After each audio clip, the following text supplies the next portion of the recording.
Welcome to another episode of Progress, Potential, and Possibilities, discussions with fascinating people designing a better tomorrow for all of us. I'm your host, Ira Pastor. Welcome, everybody, again to another episode of our show, bringing another really awesome guest today involved in creating a better tomorrow for many people out there.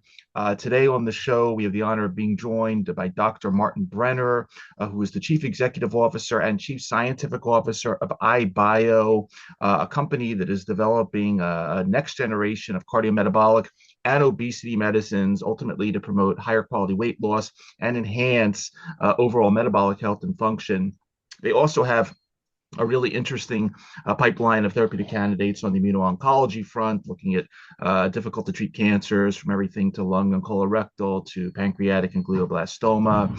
Dr. Brenner has a really strong history of heading drug discovery and drug development teams from everywhere from AstraZeneca, Eli Lilly, Pfizer, Merck. Prior to iBio, Dr. Brenner served as the Chief Science Officer at Pfenex, which was acquired by Ligand, doing all sorts of interesting work in therapeutic equivalents, biologics, biosimilars.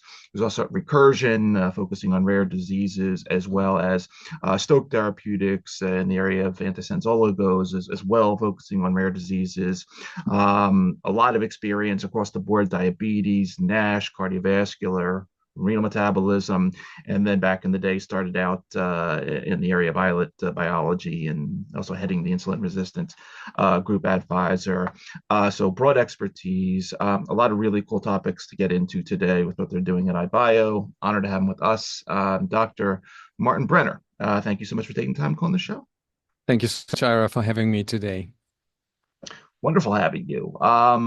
Before we get into iBio, again, I know as people who watch the show know, I love to look at the background of our guests. And, I found it quite interesting that aside from having a degree in veterinary medicine, that you also did a Ph.D. in pharmacology. And the topic of that, looking back 22 years now, was insulin secretogs, studying everything from GLP-1, but also tolbutamide, certain imazatoline compounds back in the day. Obviously, we're going to be going beyond GLP-1 in our discussion today, but tell us a little bit of the background story, Martin, because it is quite fascinating where you started off. This sometimes really puzzling how this made a 360, and I'm again coming home, being back in obesity and cardiometabolic now.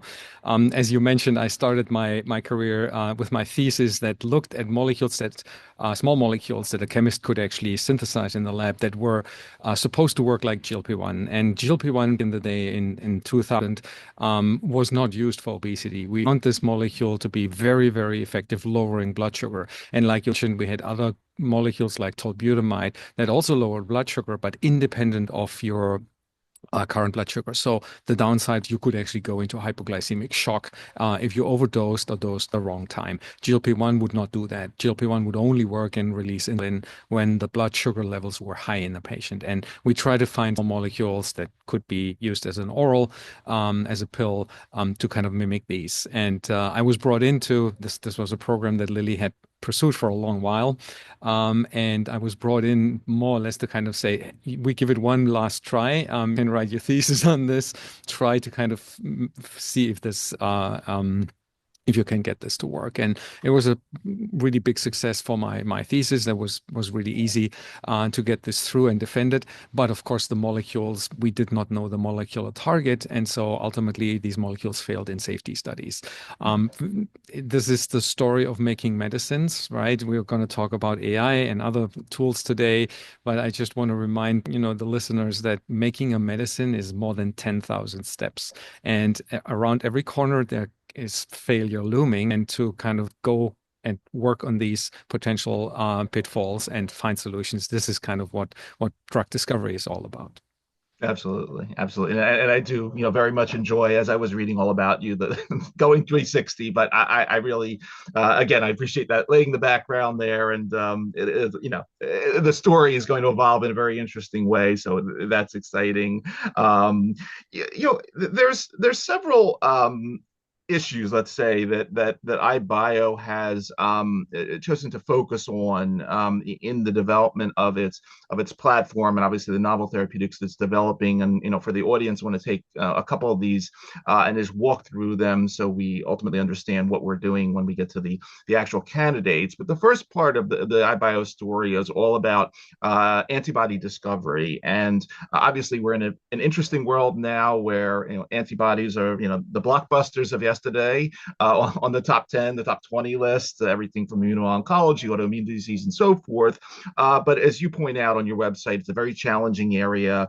And the way we target antibodies against these epitopes of certain proteins isn't easy. Every protein may have dozens of potential targets. And most of what we've been doing the last couple decades in creating these billion-dollar products are, as you talk, these sub-dominant or, these targets that may be easier but might not be the appropriate targets. And I was wondering if you could talk a little bit about that part of the portfolio and how you go about thinking about creating the epitopes, creating this really cool artificial intelligence system that helps you sift through them ultimately so you get to the right targets. And then we'll get to the other part of the engineering component of the business. Yeah, happy to. The platform is close to our heart, and it's kind of the crown jewel that kind of produces all the molecules. And so, like you said, you have to imagine a drug target as a large protein, and only small regions on that target actually have a biological functions. And obviously you want your antibodies to bind against on those regions. Now, very often these regions are either very complex protein-protein interfaces. They can be subdominant, which means they do not elicit an immune response if you inject that protein into a mouse and see if you can make antibodies against that protein. So you might find a lot of antibodies against the protein that are completely without any function. So how do you solve this? And we were able, and we're standing here on the shoulders of giants. Without AlphaFold, this would not be possible at all what we do, right? So there needed to be some innovations in this for our system to actually work. But we can isolate these small regions of drug target proteins that do have a biological function. And then we build a scaffolding underneath, right? And this scaffold, this is then a completely independent small mini protein scaffold, and then the surface that we want to target. And our generative AI is actually suggesting these designs. And there's hundreds of different designs, which we narrow then down to the last top 3 or 4. And then we can either use them to inject them into animals to raise antibodies against those. And what it does basically is, if you think about a haystack with a few needles in there, it removes the haystack. You only find the needles that you're actually looking for. But it required a lot of development to kind of get this right. So first of all, these mini proteins, AIs always try to cheat you. They make the simplest possible thing, and the simplest possible protein is usually not water soluble. So these things initially crashed out, and life happens in an aqueous solution in water. And without water solubility, these engineered epitopes, small proteins, were not useful. So we had to painfully engineer water solubility in these proteins. The next was obviously they couldn't flop around. They needed rigid, because antibodies recognize surfaces, not amino acid sequences. So we built in some rigidity. And then last but not least, what was also very important is the scaffold that we use to stabilize surface could also attract antibodies. It also is a sequence that could potentially create antibodies against. And so these would be antibodies that are completely functional. So we, in the last step, we actually taught the AI to reduce the amino acids in the scaffold region one by one until it basically falls apart. And all of these learnings is very easy now, but it took years to kind of perfect those. And the technology originally stemmed from a company that was called Rubric Therapeutics. Rubric was a pioneer in AI-enabled antibody discovery. They were probably 2 years too early. And of course, the funding at the time was really horrible. So I knew the co-founder. I always admired what he had done. And these early stages were really kind of very promising. And so once we bought the technology, brought the team from Rubric over, we then really got to work and developed this further so that we're now able to make molecules that nobody else can, at least as of today. Activin E program is a testament to that. But we have also built in other tools so that we can actually go really, really fast.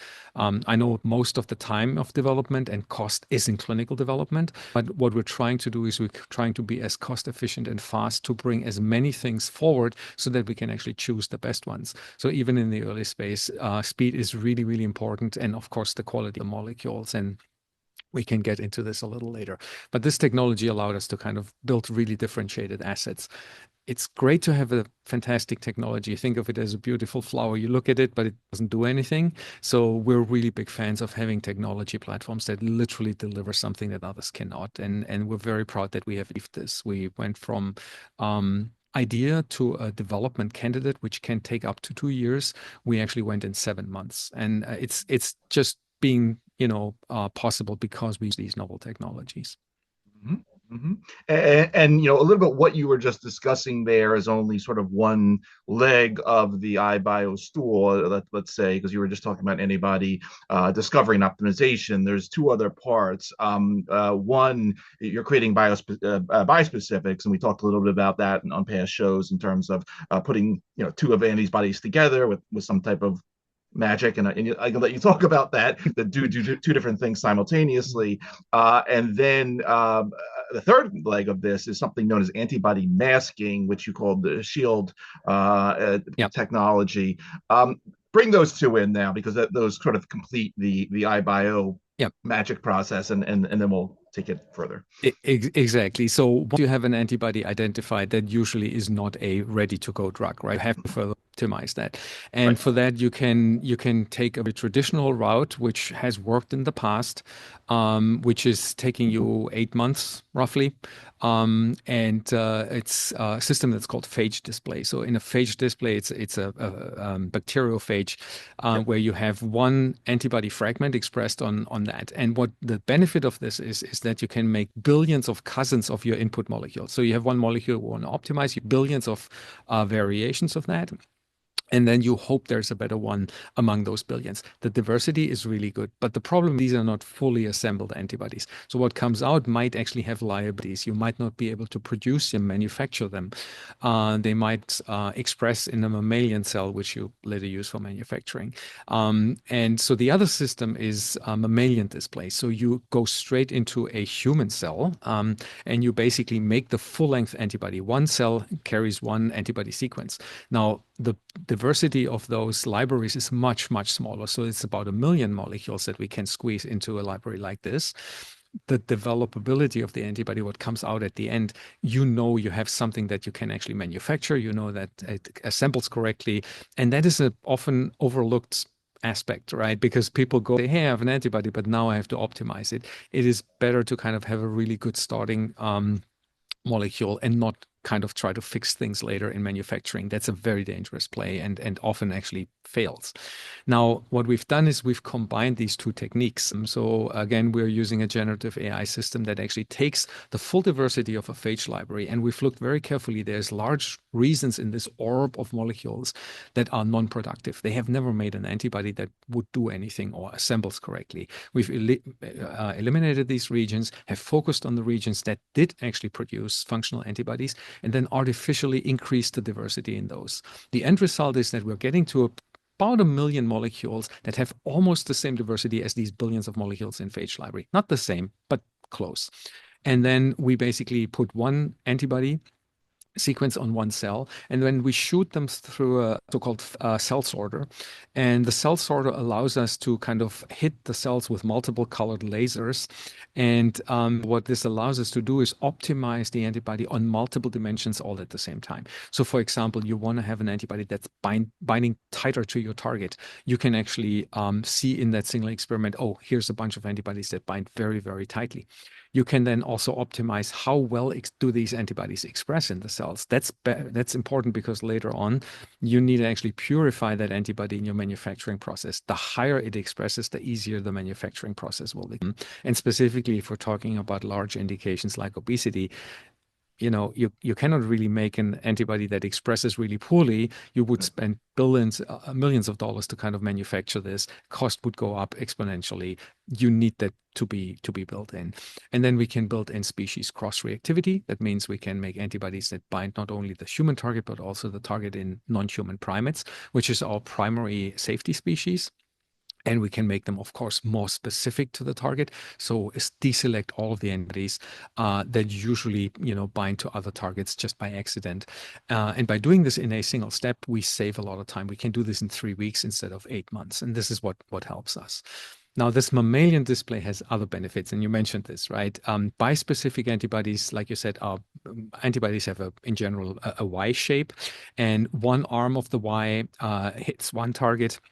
In a bispecific, the other arm hits another target. And this could be a cell engager like we see in oncology, the T-cell engagers, but this could also be hitting two targets that are very beneficial to hit at the same time with a single molecule, like in our Activin A and myostatin bispecific molecule that we have made. Now, the problem with this and why you mainly see those in oncology is they are really hard to manufacture. They don't really kind of assemble well. There's multiple things you can do to kind of force the assembly of a bispecific, but in general, they're really, really hard to manufacture.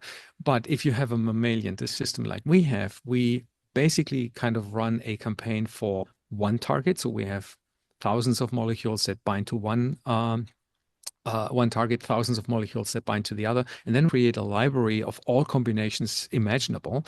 And by using them in mammalian display, we already know if it assembles, if it expresses really well. And so we start from a level of, hey, we already know this can be a manufacturable product. And that's the big difference that we can be using in this mammalian display system to create molecules that we know down the road they are actually drugs. Every academic lab that does antibodies can make bispecifics, no question about this. They're just not like structures, right? And this is the added benefit of this.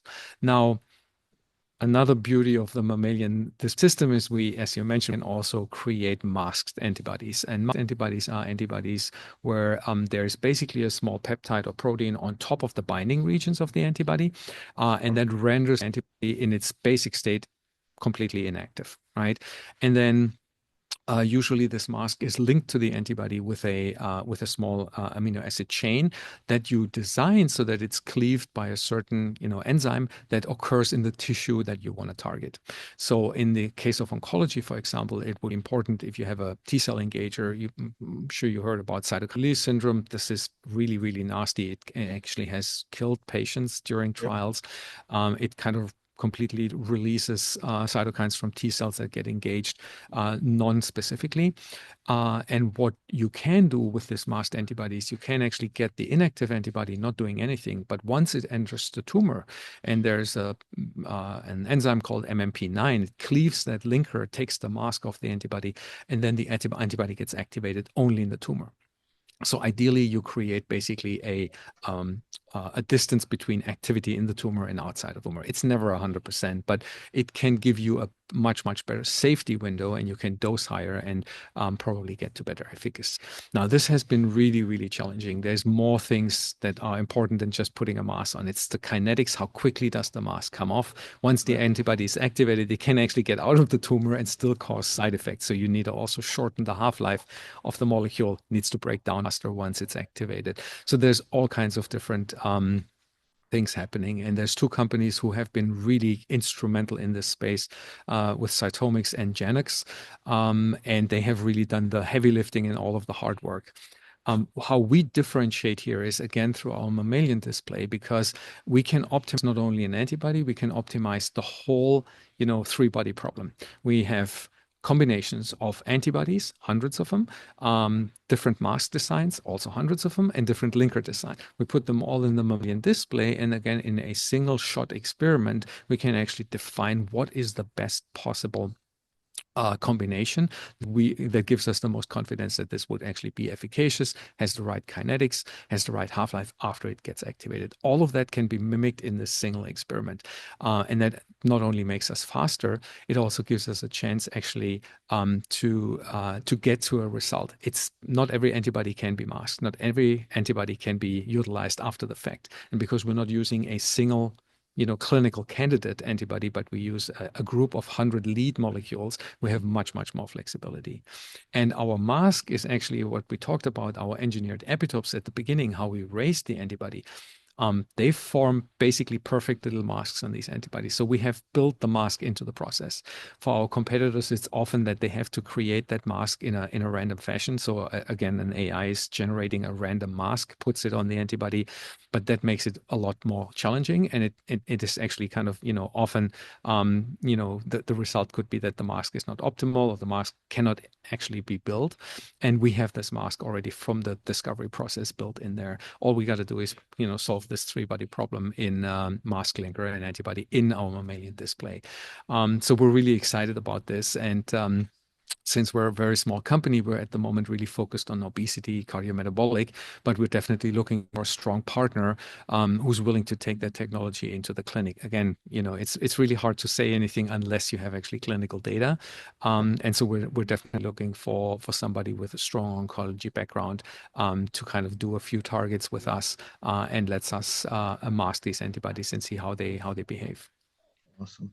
Awesome. Yeah, I'm enjoying listening to all aspects of this. Yeah, these are not small molecules anymore, and it's just again a very elegant system that you put together here to ultimately think about everything that needs to be put together to create such novel therapeutics. But this is awesome. One more thing before we get to the types of therapeutics you're developing with this technology. Let's just talk, and again, sort of where we started off about GLP-1s. I've had the Novo folks on the show, and yes, they're generating whatever trillions of dollars nowadays. Yep. It's 2025, but yet, and I would not want to be the one in the room. It'd probably throw me out the window. But we got some issues. We have dosing problems. We have some side effects, and I guess most importantly, we have this issue of losing muscle mass. Talk about the problems of GLP-1s, and then we'll go on to what we're solving at iBio. Yeah. First of all, let me put something positive in for the GLP-1s. It's the first actually weight loss medicine we have that comes close or even exceeds kind of bariatric surgery, right? This is a really, really important class of drugs. But as you mentioned, not to the fault of the GLP-1s, if you rapidly lose body weight, and this has been shown in science for at least the last 35 to 50 years, you go on a very low calorie diet, you're going to lose lean mass, right? And lean mass is muscle and it's bone density. And you can imagine bone density. We already have drugs to kind of fight low bone density, because we see in an aging population that you break your bones much easier. And we're also, if you're getting to my age and, if you're, 50s, 60s, what happens is that you lose lean mass. You lose about your muscle, about 5% of your muscle mass every decade, starting at age 30. Once you turn 60, it literally drops off the cliff, right? Yep. And so we already try to stave this off. We do strength training, stability training, not to fall and break bones, right? And so having a drug that really rapidly reduces body weight is prone to do that and potentially compact this issue. Now, if you're heavily obese, if you're 400 pounds, and if you have cardiovascular and metabolic derangements, the benefits far, far outweigh the downsides of that, right? But if you're thinking about who we are actually treating, it's not actually the morbidly obese people. It's mainly kind of the slightly obese people that we're treating. And you mentioned adverse effects, right? So it's very well known that nausea is kind of the key side effect. It can, be more significant side effects like gastroparesis and other things, pancreatitis that might happen, right? Every drug has adverse effects. That's why you have to judge what are the benefits versus the risks if you take a medicine. Of course, now we're talking about people that might go on these drugs, lose a lot of body weight in a short amount of time, and then rotate off because at one point maybe the adverse effects are too high, or people just feel like it's not helping me any further. I don't lose more weight, they come off. And what has been shown is that within a year you regain up 80% of your weight. And the problem is what you regain is mostly fat, not muscle. Muscle takes much longer to kind of regenerate and regrow. And so imagine now you going on cycles, right? So again, I don't want to, vanity does play a big role in this space, right? So imagine you need to go get your beach buddy for the summer, right? You go on a GLP-1 treatment regimen, through the summer, and then in the fall you come off, right? And you do this 3, 4, 5 years in a row. And what happens is your lean mass starts every single time you start on at a lower level. And so you're basically compacting this. And it has been shown in clinical trials that in 16 months, people can lose as much lean mass as basically 2 decades worth of life would do, right? And now we have patient reports that say, oh, I feel like I'm losing strength. I could move a table, but I can't do that anymore. I cannot climb stairs anymore. And so there's a real, negative outcome of this as well, right? So I think we need to find solutions that do a more holistic and more healthy weight loss than just that. And obviously that is something we have really kind of prescribed to. That's our strategy. We want to kind of get into a more holistic weight loss approach where we do lose fat. There's certain fat deep in the bodies that are highly correlated with, cardiovascular disease, metabolic disease. We want to tackle those. And we also want to prevent the loss of lean mass of muscle, ultimately bone density as well. But muscle is our first focus, and growing muscle has more than just metabolic benefits and more than just benefits, staving off kind of the adverse effects from low calorie or GLP-1 treatment. You retain stability. We're thinking that, if you do a phase 3 trial with 3,000 patients, there's a pretty big group in an aging population that might have a fall. Right. That's one outcome on it definitely closely monitor. Can we actually prevent falls? If you're 65 and you fall and break a bone, that's one of the strongest predictors of your death within the next 10 years. So can we actually stave this off, right? Can we increase grip strength, which is also correlated with longevity? Because, we feel like, yes, if you don't have cardiovascular disease and if you don't have diabetes, but if you can't move your body, if you're in a nursing home because you can't stand or walk anymore, that would be equally bad. And so having this health span more extended towards your lifespan, that's kind of the whole in this. Excellent. And the target that iBio has chosen to focus on here is the transforming growth factor beta superfamily. And this is a really interesting, it's called a superfamily. It contains everything from TGF beta, the activins, various growth and differentiation factors, bone morphogenic proteins in there, the nodal gene, which is an embryonic development, extracellular matrix remodeling. So it's the mother of a lot of very important things. And within there, as you were just mentioning, are various mechanisms, as you say, to promote muscle growth by inhibiting the so-called inhibitors. Introduce us to transforming growth factor beta as a superfamily, and then specifically you've chosen in your initial candidate to focus on 2 of these, one being myostatin, which is actually myostatin and activin A, which both inhibit muscle growth slightly differently. Awesome target for bispecific, no doubt. take us into that, the creation of iBio 600, which focuses on these two agents. Yeah. So you've done a very, very nice job summarizing kind of the TGF-beta superfamily. It's basically doing everything, and it's getting even more complicated because it's not only those members of the family; it's also they're signaling through two different receptors, or receptor dimers, and so. What gets really complicated is they're playing literally a role from embryogenesis all the way to death of a cell, right? Immune system, tissue homeostasis, everything in between.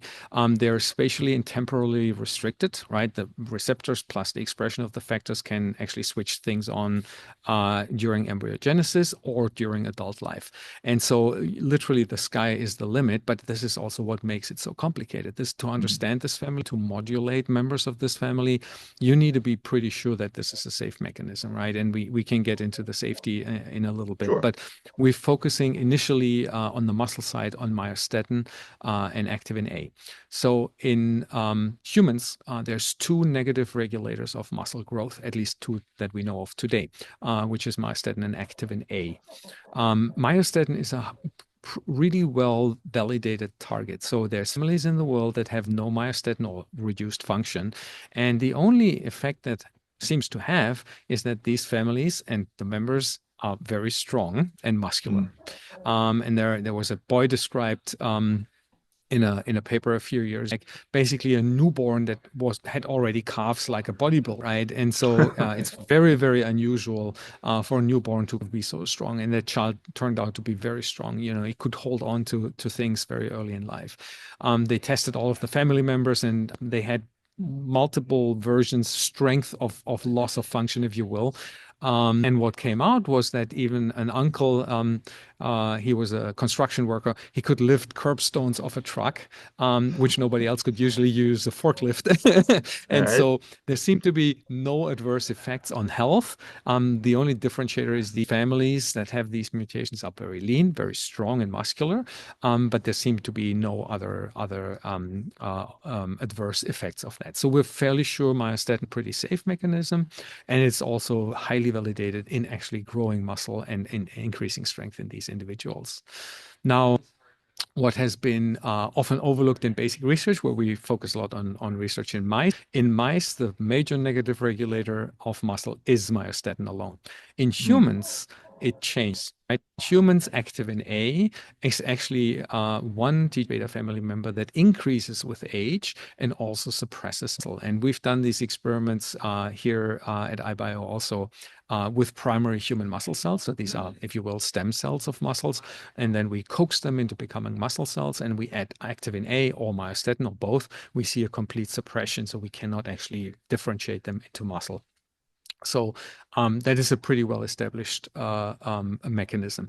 Also, obviously, again, we're not the first ones to look into this. There's other companies that have done extensive non-human primate studies and have shown that both factors, myostatin and activin A, actually in combination are even more beneficial. It then expands even beyond just grow muscle. It actually then reduces fat and reduces body weight overall if you combine both. And that's kind of a really, really attractive kind of combination.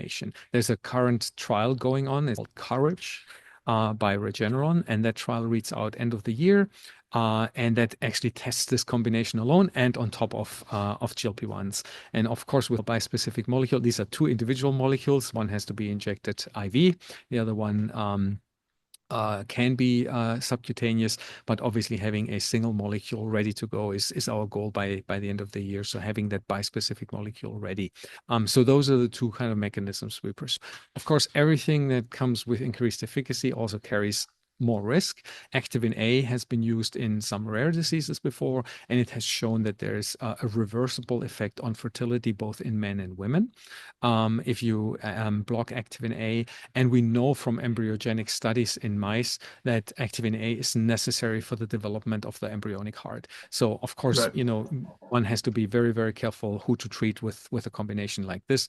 It is probably best suited for women that are postmenopausal and men that have concluded basically the reproductive stages of their lives. But of course, you can prescribe birth control a very safe way. And if men for a certain period of time don't care about reproduction, again, the effects seem to be reversible. But there is this added safety issue that one has to consider, either using a pure myostatin or the combination. Right.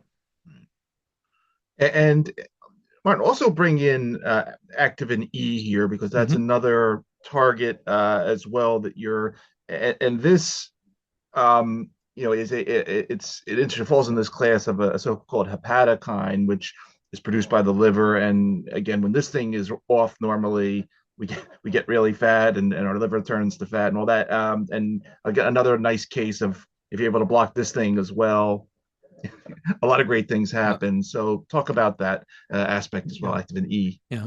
There's a few rare occasions in science where two groups identify the same thing at the same time. And that actually happened 3 years ago when Regeneron and Alnylam actually published back-to-back papers in a very famous journal, linking Activin E and its receptor actually to a reduced or loss of function to reduce body weight and protection against diabetes. This is when it all started. The very, very intriguing studies providing us with a very high level of validation of this target, genetic validation. Now, there's obviously some heavyweight players that can make antibodies and have successfully made antibodies over many, many decades. But nobody was able to make an antibody against this target. And so it turns out that Activin E is a pretty special member of the TGF-beta superfamily. It is actually stabilized with many disulfide bonds intramolecularly. So inside the molecule, there's many stabilizing functions, and without those, the molecule does not fold correctly. And if a molecule does not fold correctly, it creates a surface that is artificial. So if you take this misfolded protein, eject it into a mouse, it creates antibodies, but these antibodies do not pick up and target the endogenous Activin E. And so what was really interesting here is that with our epitope steering technology, we were able to work around this issue and isolate 5 different regions on this protein, and basically created these mini proteins, and were able to find molecules that then neutralize Activin E. And so we're the first ones to actually have a functioning antibody. But there's other ways to target this protein. Like you said, it is a hepatokine. And that means it is expressed in the liver and secreted from the liver. And there's multiple RNA companies that actually can knock down this protein in the liver and basically prevent it from being secreted. Two companies that do that are Wave Therapeutics and Arrowhead. Of course, we feel we have a better path forward, because antibodies, like you mentioned, can be made into bispecific. So this could be combined with, for example, a muscle building agent. And what we see also in the knockdown drugs that have been approved, you can get to about 75% of reduction in the liver, but not 100%. So if you need to add these last 25% for full efficacy, for better effect, we're going to be able to do this with an antibody, but with a knockdown strategy that might not work. Now, of course, the dosing intervals for these RNA drugs is every 6 months, maybe every year. So that's something we probably cannot compete with. But for example, for our long-acting iBio 600 long-acting anti-myostatin molecule, we're probably in the 3 to 6 months dosing range. So it's going to be very convenient for patients. So we expect the Activin E to be there as well. Activin E is interesting because it does not touch muscle. It causes weight loss by itself, a small amount, but it all comes from fat. And that is obviously very, very intriguing. It could be used as a monotherapy, but it could also be used on a very low dose of a GLP-1. So a low dose and low enough that you don't have adverse effects, but enough to kind of drive a little bit of food intake down. And then basically what Activin E does, it provides the substrate, the energy.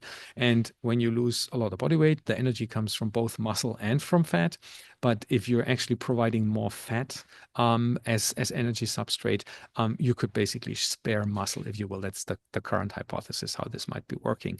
Now, this is very early, but we're about to release some very intriguing in vivo data with this molecule. It is in mice first. but it's one of targets that are very, very highly sought after right now because it can actually prevent this loss in muscle mass and potentially in bone density. And Mark, what should we be on the lookout for in terms of sort of the next stage of the 600 program? I know that you've partnered the Activin E project with the AstraZeneca, but other things that you could talk about that are happening soon or upcoming with regard to that particular part of the portfolio, please. Yeah, absolutely. Obviously, we're planning to move the long-acting anti-myostatin molecule iBio into the clinic early next year. Obviously, for every researcher and everybody who makes medicines, that is a absolutely fascinating and critical step. This is kind of the reward for all of the years you've put into this program. So really excited about seeing how this molecule actually behaves in humans. We expect a very long half-life of this molecule, which not only should give patients more convenience in dosing, but also more efficacy because we block that pathway for a very, very long time. And as I mentioned before, that's a very safe pathway. And we feel like with a long-acting molecule, we can actually get better efficacy compared with shorter-acting molecules. So beginning of next year, that's kind of the time frame how we see that. Then our bispecific molecule and Activin E probably about 6 to 9 months behind. So the next logical steps for those will be that we will announce the Activin E data in mice. And then obviously we want to follow up with an experiment in non-human primates. That's really important because adipose biology, so how fat behaves in mice, is very different than it behaves in humans. We've been fooled many, many times when mice saw body weight reduction by turning on so-called brown adipose tissue. This is not as pronounced in humans. And, we're very careful to translate the results from a mouse first into a non-human primate before we actually move this forward. So that should be coming out also this year. And obviously the non-human primate data, our long-acting anti-myostatin, is going to come out soon as well.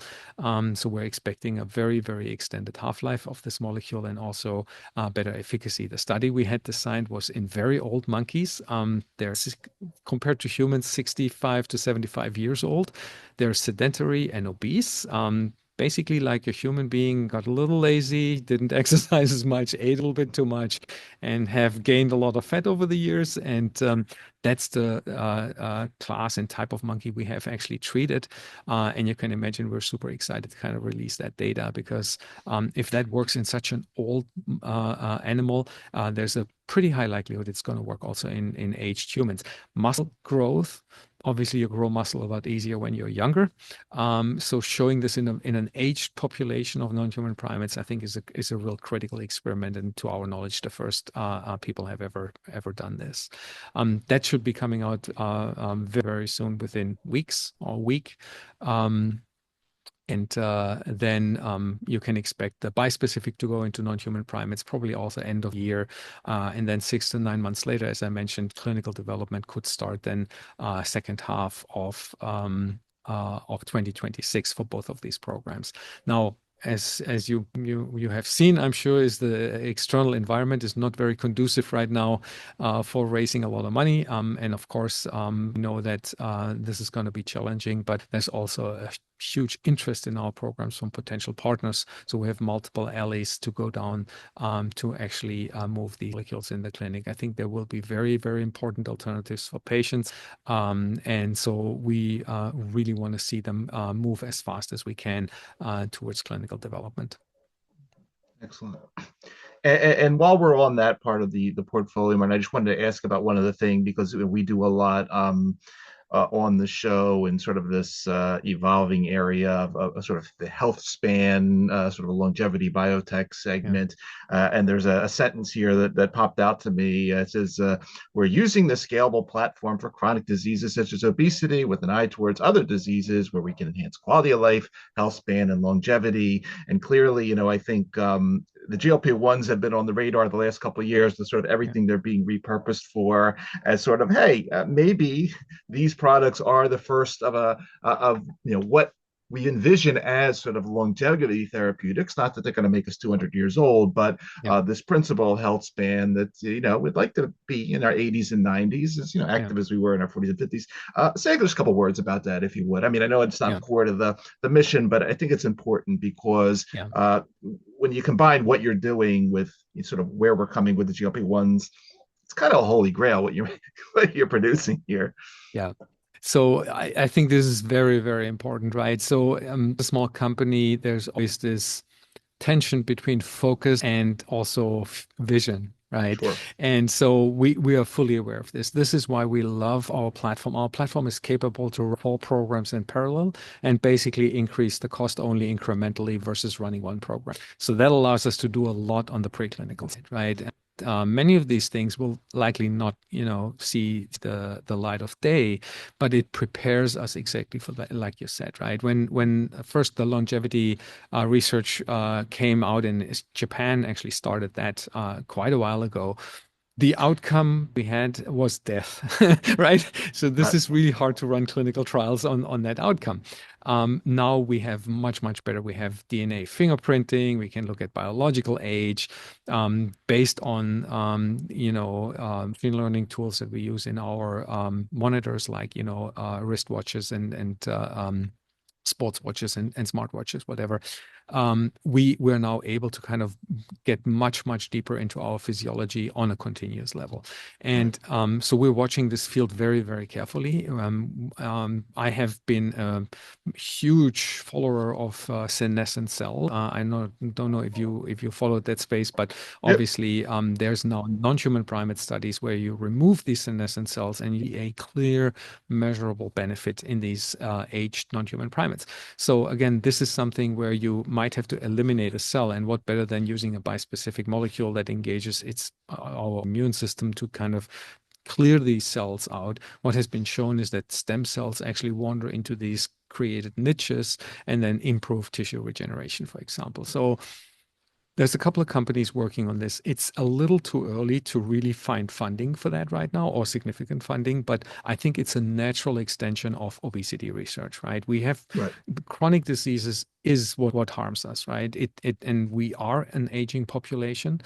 We need to make sure we can be productive beyond the age of 65. We're looking at an age of, let's say we want to get to 100, we need to get there healthily, because there's no way with 20 years or 30, 40 years of working we can actually finance basically 50 years of retirement. It's just not going to happen. So keeping us healthy, keeping us basically productive is going to be really important. Even 10 years ago, there were initiatives when I worked at AstraZeneca. The government of Sweden looked into what are the key areas that are holding society back, right? And they basically said it's oncology, of course, because we still die of cancer. We have to solve this. It is neurodegenerative diseases. And of course, it was all the comorbidities that actually came along with diabetes, overeating, and so on, and then infectious diseases, of course. And so those are the areas that, I think we need to keep always in mind. And if new things evolve out of these areas, then really can drive our health span further out. That's definitely something it is on our radar, but it really depends on how the field is responding. If we look, one thing is you need to be at the right time, spot at the right time. Otherwise, the greatest ideas just kind of go into the trash can. If there's, for example, no funding or no interest, try to make a new antibiotic in this time and age. It is almost possible to find funding for this, but we all know we need those drugs. We need novel drugs. So it's really hard to find how we can tackle this. And we can talk about government work and politics that we have to step in. But of course, having a few more pandemics is not going to be helpful, right? I mean, we had maybe once in a lifetime. Now we already had 2 pandemics since 2010. The virologists have predicted this for a long time, but I don't think we took them serious enough. So we have to adjust to those things and respond as needed. Yep, absolutely. Martin, one other thing while we have you today, and you brought up cancer before. You have the 101 program, which is a little earlier, and you'll be looking for partnerships there. But while we have you, you clearly the abysmal sort of progression-free survival rates we have for most solid tumors today. Yeah. We need more activity. I'm sitting here in Philadelphia and sort of immuno-oncology central. Yeah. Lot going on, but we need more. And you have this really cool project, the 101 project, that has to do with, again, using the bispecifics to say, hey, T regulatory cells, stop shutting down the immune response, to let my effector cells over here do their work. Your target is CD25. Say just a couple words, please, about this, because I think it's important to understand that you got this program as well. Absolutely. So this is a really interesting target. So there were many anti-CD25 programs out there, maybe 15, 20 years ago, and they all failed. And basically they failed because they inhibited IL-2 signaling. So there's two cell types that express CD25, the effector cells and the T regulatory cells. The T regulatory cells, imagine this as the brake pedal in the car, right? They actually slow on the immune response. The T effector cells is the gas pedal. If you push that, you accelerate, you increase your immune response. Now, what the first generation CD25s did, they actually hit the gas and the brake pedal all at the same time, and the net outcome was zero, right? And there was a small company in the UK, Tusk, that actually found a way around this and said, we have now a molecule that's CD25 at a region that does not interfere with IL-2 signaling. So what this does ideally, it's removing the T regulatory cells, so remove the brake, and at the same time allow the gas pedal to be pushed, the immune cells to kill the tumor. They went in the clinic and they actually had a positive proof of concept. They could kill the Tregs. They saw that that there was effect, but it was not a very overwhelming effect. So again, early days. And what we did with our platform, of course, is we selected regions on CD25 that we knew would not interfere with IL-2 signaling and could rapidly reproduce what they did. We have a different molecule, it binds to a different region, but of course, that's the same thing. It allows IL-2 signaling. And this is how epitope steering first got really interesting. We could do this much faster than Tusk could do. It took them years to kind of create that antibody. But at the same time, the data that they have produced in the clinic was not kind of overwhelmingly positive. It did work, no question. But there's other targets that actually work in the Treg space that are currently pursued. And one of our targets is CCR8. And CCR8 is also a Treg depleter, and it does basically the same thing. It is still in clinical development. There was actually last year a positive readout from a Chinese company that actually showed that if you pre-treating or treating patients with a CCR8 antibody, suddenly your checkpoint inhibitors would work again where they didn't work before. So you could actually increase the response of a checkpoint inhibitor. And so that is a very intriguing space to look at. So we're pretty early, and it feels like immuno-oncology is being left behind a little bit. But as you mentioned, this problem did not go away. It is as dramatic and as important as it always used to be. So what we believe is going to happen in the future, it will snap back to the immuno-oncology space. It will snap back. And what we're going to see is this heightened interest in bispecifics, like you said. All of the large companies have now loaded up with ADC technology, so antibody drug conjugates. But antibody drug conjugates, as potent and as powerful as they are, they carry a lot of adverse effects. And with a bispecific that can be masked, we can actually tailor the effect versus the adverse effects very, very tightly. We can control that. And I think what you're going to see is kind of a reversal of companies going back into bispecifics, into T-cell engagers, but now with kind of a second or third generation, if you will, that kind of does not cause cytokine release syndrome. And so we're ready for that. We are, definitely looking for partners in that space. We have a TROP2 bispecific that's as an ADC, an approved drug, so that mechanism we know is working. But there are adverse effects, right? And you cannot probably dose very high. A very intriguing story is Gilead with their molecule is very successful. Pfizer tried to make a more potent molecule, and it worked very well. It worked so well that it was so toxic it couldn't be further advanced. You see there's a lot of play in between those two bookends where we believe bispecifics with a very tailored efficacy and safety profile can actually make a huge difference for patients. You'll probably also see more combinations coming along, right? Can we actually make a cold tumor hot so that we can actually utilize the checkpoint inhibitors more? And all of these things are still ongoing.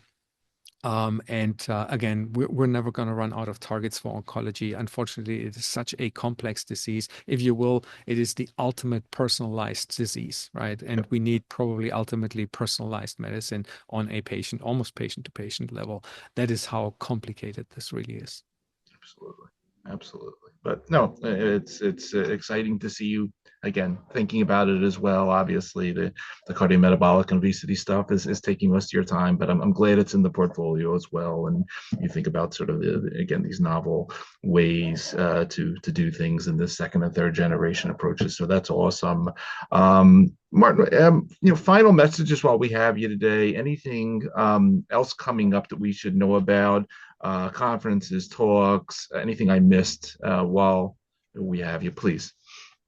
Yeah, so definitely from our side, we're this year we're going to be heavily publishing the data that we've created over the last year.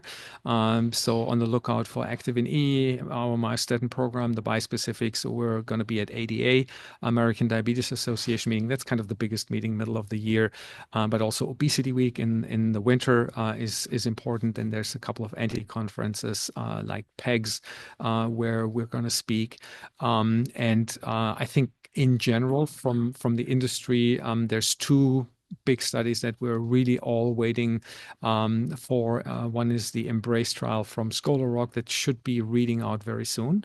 So that's myostatin on top of the GLP-1s. That's going to be important for us to see how far can actually Scholar Rock drive down with a molecule that is intended for a rare disease for spinal muscular atrophy. How far can they actually go down the path on the obesity side? And then the second study is the Courage trial from Regeneron. Again, 1,000 patients, 999 patients enrolled in a phase 2. So Regeneron really kind of, put the pedal to the metal here to see if a combination of Activin A and myostatin can give these patients that have the muscle loss actually an alternative to GLP-1s, or even, or at least something to kind of improve muscle mass and even more weight loss on top of GLP-1s. So those are the two key trials that we'll be reading out for us. But then again, on the oncology side, looking out for the CCR8 data is in my eyes, that's the make or break for the Treg space, at least for now. And kind of the novel masked antibodies like Genx had clinical data on that. I'm sure there's more coming out in the near future. So I'm looking for these third generation T-cell engagers. That's going to be really, really kind of what we're looking at right now. Got it. Got it. Well, it's going to be an exciting year and coming years, and I'm really excited about what you're doing, and I look forward to continue to follow the programs. Really, really amazing stuff. Again, for everybody that's going to be listening to this episode of our show across the various podcast networks, or who will be watching on the YouTube channel, you've been spending time with Dr. Martin Brenner, CEO and Chief Scientific Officer, iBio, developing these first-in-class, best-in-class therapeutics for obesity, diabetes, metabolic disorders, as well as difficult to treat cancers. Martin, again, I want to thank you for taking the time to come on this come talk to us for a little while about what you're up to. Thank you for everything you do for patients, and as we like to say on our show, thanks for helping to create a better tomorrow via the type of research you're doing. Really awesome story. Great having you. Thank you so much, Ira, for having me. Always a pleasure. Listened to your podcast for quite a while, so really excited to be here in person. Awesome having you. Really great having you.